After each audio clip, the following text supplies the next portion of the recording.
ایک خوبصورت صبح تھی۔ 8 سال کا احمد اپنی نیلی وردی پہنے بستہ کندھے پر ڈالے سکول جا رہا تھا۔ چہرے پر خوشی، دل میں اللہ کا نام اور لبوں پر ایک ہی دعا، آ اللہ، آج کا دن کامیابی والا ہو۔ احمد ایک نیک اور سادہ بچہ تھا۔ وہ ہمیشہ نماز پڑھتا اور سچ بولتا تھا۔ لیکن اس دن سکول میں ایک واقعہ ہوا جس نے سب کو حیران کر دیا۔ جب بریک ہوئی تو بچے کھیلنے لگے۔ احمد کا دوست حارث فٹ بال کھیلتے ہوئے کسی اور بچے کی قیمتی پنسل کیس پر جا گرا اور وہ ٹوٹ گیا۔ سب بچے ڈر گئے۔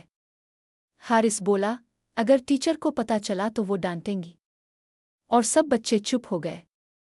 احمد نے آہستہ سے کہا، جھوٹ بولنے سے مسئلہ حل نہیں ہوتا حارث، سچ بولنا بہتر ہے۔ کلاس میں واپس آ کر ٹیچر نے پوچھا، یہ پنسل کیس کس نے توڑا ہے؟ سب خاموش، صرف احمد نے ہاتھ اٹھایا۔ میڈم، وہ ہم سے غلطی ہو گئی۔ ٹیچر نے احمد کو دیکھا اور مسکرا کر کہا، بیٹا، تم نے سچ بول کر بہت بڑا کام کیا ہے۔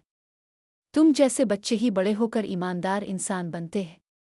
پھر ٹیچر نے پورے کلاس سے کہا، بچوں، یاد رکھو، سچ بولنے والا کبھی نقصان نہیں اٹھاتا۔ اگلے دن پرنسپل نے احمد کو بلایا۔ اسے ایمانداری ایوارڈ دیا گیا۔ پورا سکول تالیاں بجا رہا تھا۔ احمد خوشی سے بولا، یہ سب اللہ کی برکت ہے۔